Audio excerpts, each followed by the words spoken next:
절대로 오소레산에는 가지 않는 기사.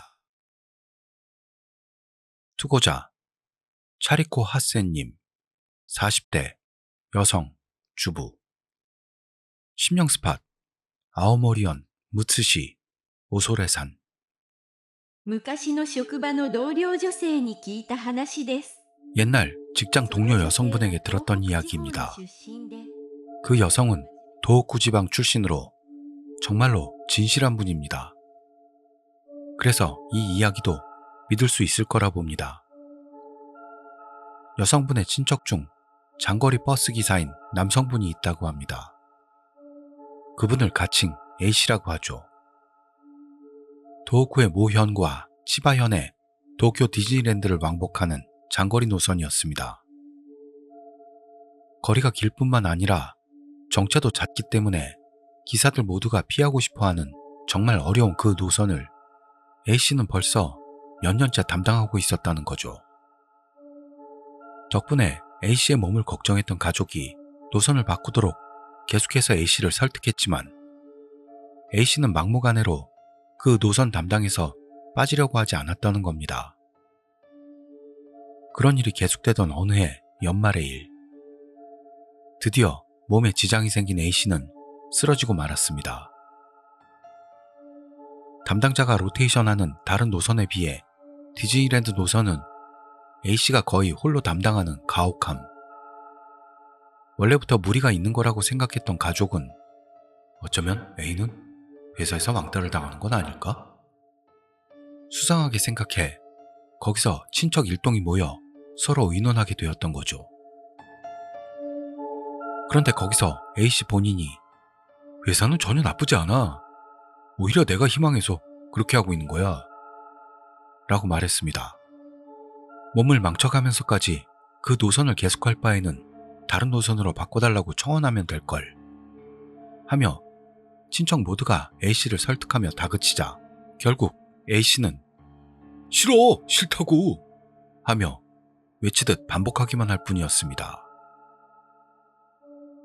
그 모습에 놀란 친척 일동은 A씨가 안정을 되찾도록 아주 가까운 친지와 A씨와 특별히 친하던 사람만 남기고 나머지는 자리를 비우기로 했습니다. 제 동료 여성분은 A씨와 친하게 같이 자란 것 같아 그 자리에 남았다고 하네요. 그 후 이윽고 안정을 되찾은 A씨는 결심한 듯한 목소리로 이런 이야기를 꺼냈다고 합니다. 그것은 아직 A씨가 도호쿠 지방 노선에 로테이션으로 들어가던 무렵의 일입니다. 그 버스 회사의 인기 투어 중 하나인 아오모리현의 오소레산 관광을 A씨도 담당할 때가 있었습니다. 관광으로 오소레산을 방문했을 때는 여행사나 버스 회사 직원들이 휴식할 수 있는 집이 근처에 마련되어 있어 관광객이 버스에서 밖으로 나가 있는 대기 시간 동안 운전기사는 그곳에서 쉬는 게 일상이었습니다. 그러나 어느 날의 오소레산 관광에서 주차장에 버스를 세우고 관광객들을 배웅한 A씨는 그 후 왠지 모르게 휴게실로의 이동이 귀찮아졌는지 아무 생각 없이 그냥 버스에서 일단 쉬기로 했다네요. 예비를 위해 비워둔 가이드석 옆 시트에 몸을 누이자 A씨는 꾸벅꾸벅 졸기 시작했죠. 살짝 선잠이 들었을까요? 그렇게 시간은 지나지 않은 것 같은데 관광객들이 이미 버스로 돌아왔는지 웅성대는 기척에 A씨는 눈이 떠졌습니다. 너무 빠르잖아 생각하면서도 손님들 앞에서 잠을 잘 수도 없어 어쩔 수 없이 비몽사몽 몸을 일으키려고 했을 때 A씨는 묘한 위화감을 느꼈습니다. 어쩐지 일어날 수가 없는 겁니다. 몸이 이상이 있는 것도 아픈 것도 아니었습니다만 왠지 몸을 일으킬 수가 없는 거죠. 이상하게 생각했던 A씨는 실눈을 뜨고 주위를 둘러보았더니 대낮인데도 밖은 어두컴컴해 차 안에 빛이 전혀 들어오지 않았습니다. 갑자기 비가 억수로 쏟아지나? 하고도 생각했습니다만 빗소리는 전혀 들리지 않습니다. 게다가 버스 안은 역시 아무도 없는 모습. 그런데도 웅성대는 인기척을 느낍니다. 왠지 모를 이상한 기분에 바로 옆 차창으로 눈을 향한 A씨는 다시 눈을 질끈 감고 비명이 나오는 걸 꾹 참았습니다. 창문에는 빽빽하게 사람들의 얼굴이 들어서 있고 그것들이 차 안을 뚫어지게 들여다보고 있었던 겁니다. 그건 절대로 있을 수 없는 일이죠.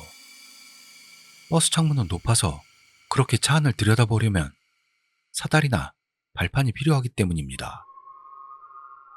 그런데도 사다리나 발판으로도 오르지 못할 정도로 많은 사람의 얼굴이 창에 달라붙어 있었습니다. 말 그대로 바깥빛을 완전히 차단할 정도로 빽빽하게 들어선 얼굴의 무리들이 눈을 동그랗게 뜨고 차 안을 살피고 있는 겁니다. A씨는 계속해서 목소리를 죽여가며 몸을 조그맣게 만들어 웅크리고 떨었습니다. 어느새인지 머리에 떠오른 불경을 입속에서 외우며 오로지 견딜 뿐이었습니다. 그리고 얼마나 시간이 지났을까요?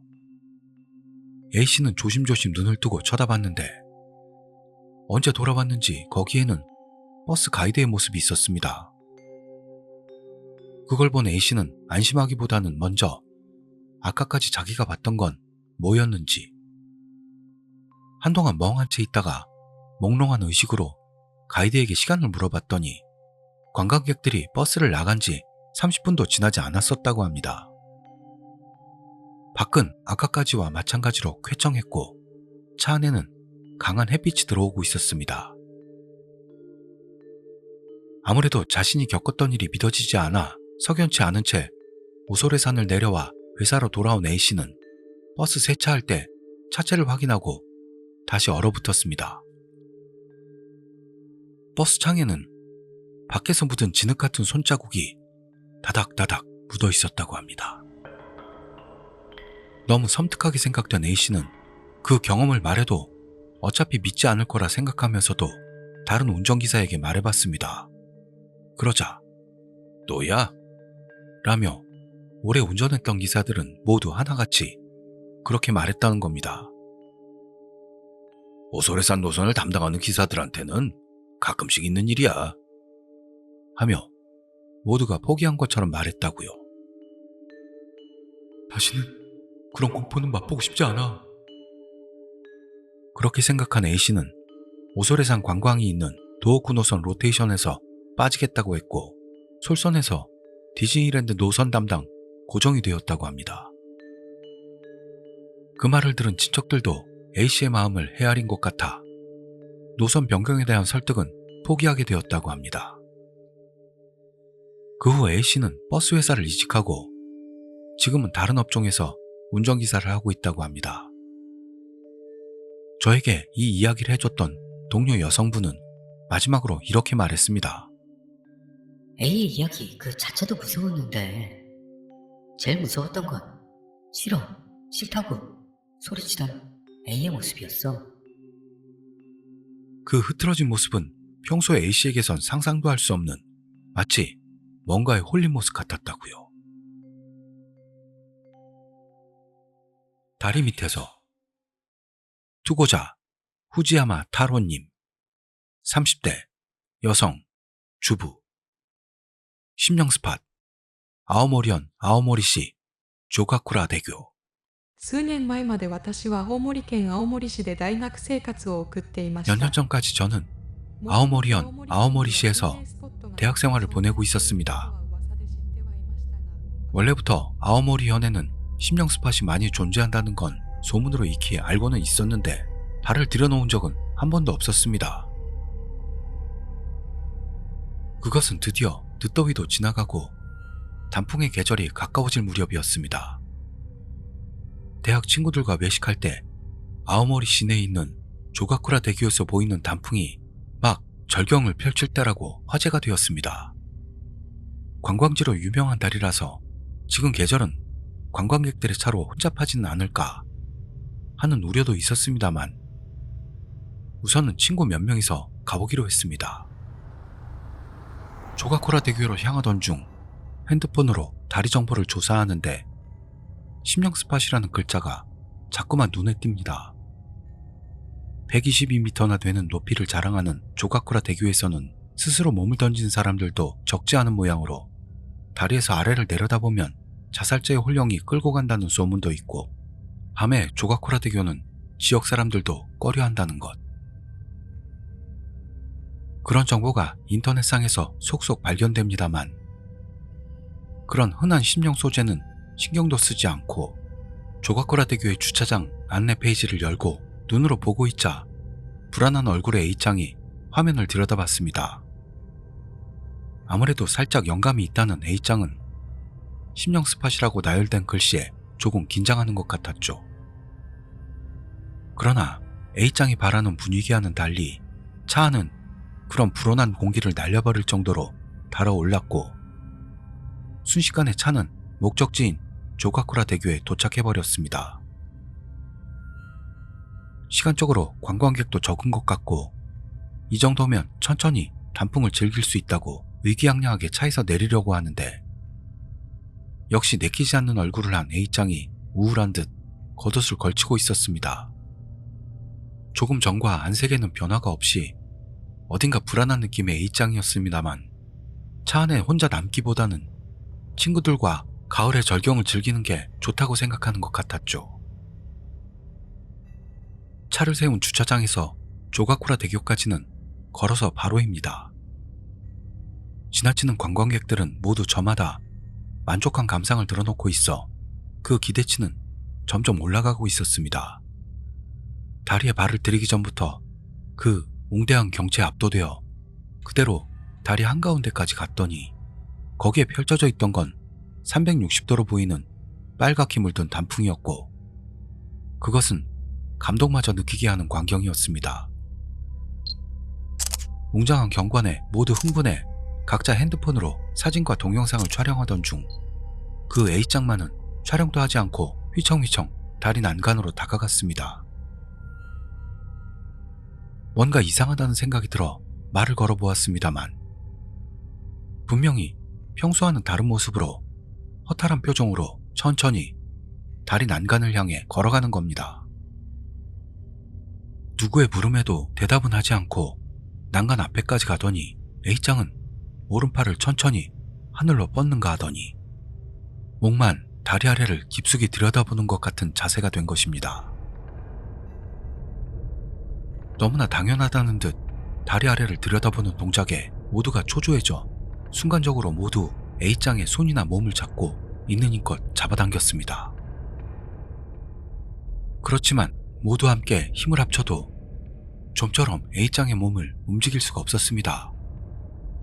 아무리 생각해도 A짱 본인 체중 이상의 부하가 걸려있다고 밖에는 생각할 수 없는 저항을 느끼고 그녀를 앉히기까지 상당한 시간이 필요했습니다.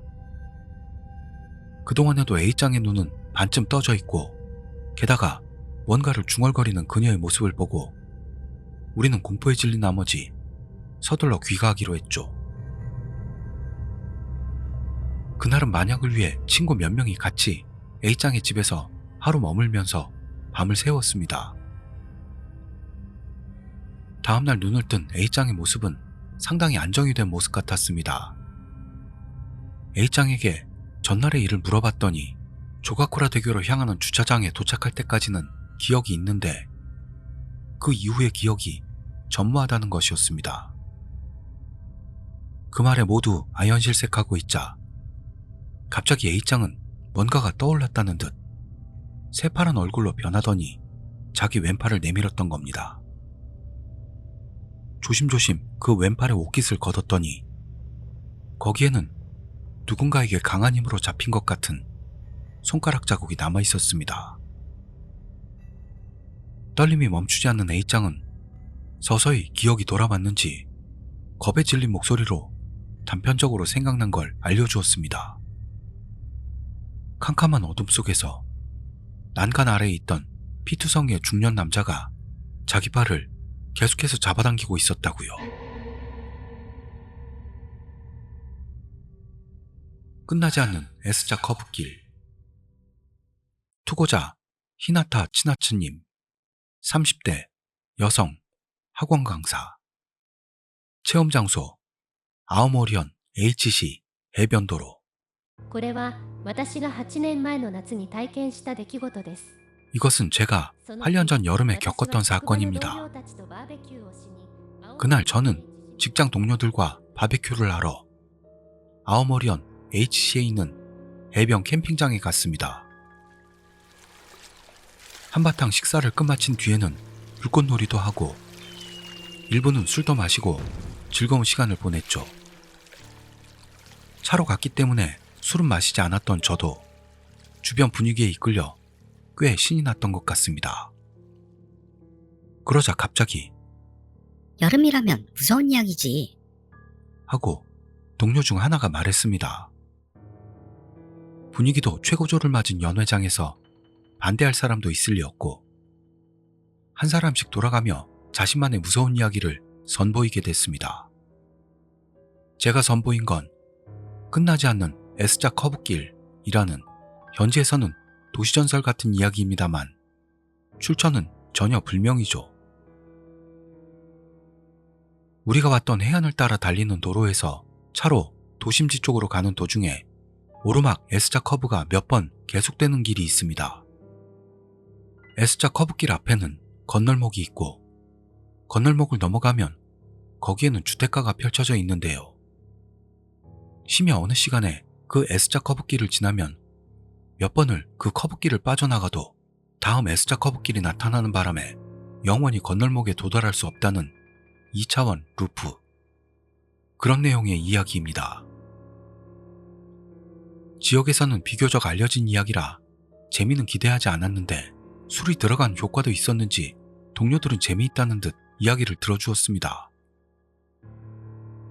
술 다 떨어졌다. 누가 좀 사와. 무서운 이야기도 두 번째 돌아갈 때쯤 동료 중 하나가 그렇게 말했습니다. 차로 온 사람은 저 말고도 있었습니다만 술을 마시지 않았던 건 저뿐이었습니다. 어쩔 수 없이 제가 사러 가기로 했는데요. 어라?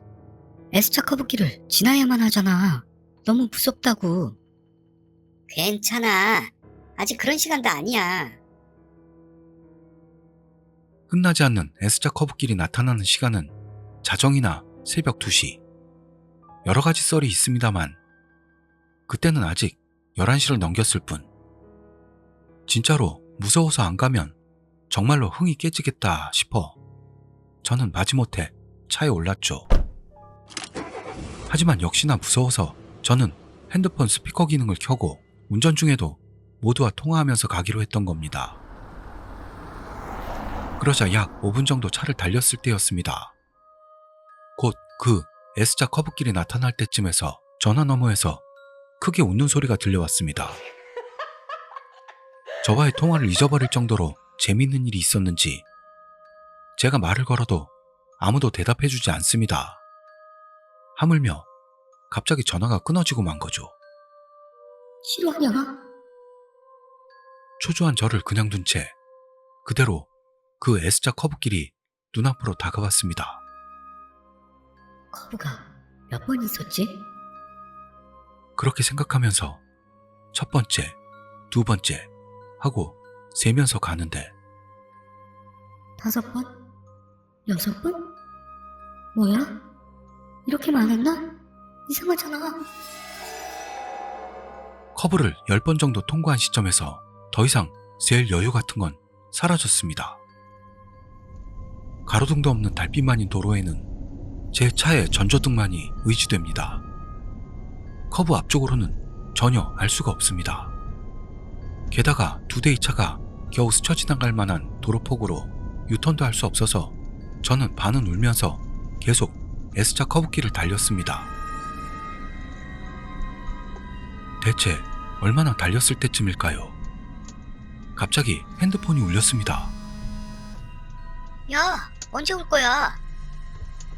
제가 늦어지는 걸 걱정해준 동료로부터였습니다.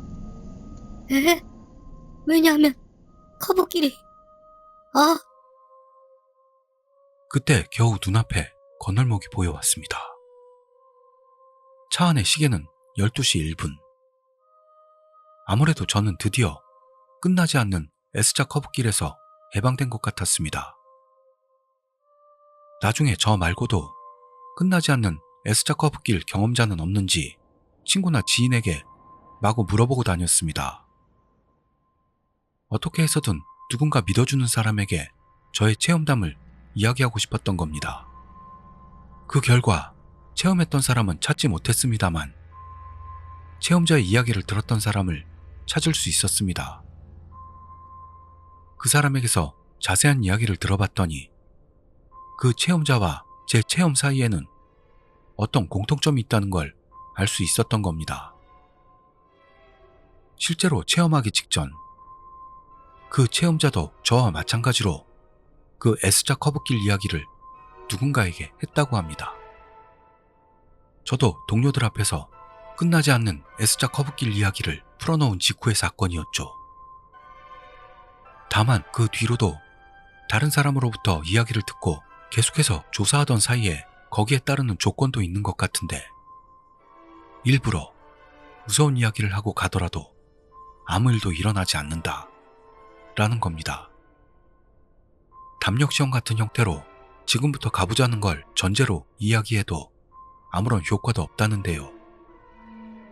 어디까지나 우연히 이야기를 한 직후에 S자 커브길을 지나게 되면 괴이가 발생한다 라는 것 같습니다만 결국 사실은 알 수가 없습니다. 단 그 체험 이후로 저는 밤에 해안가 도로를 달리지 않도록 주의를 기울이고 있습니다.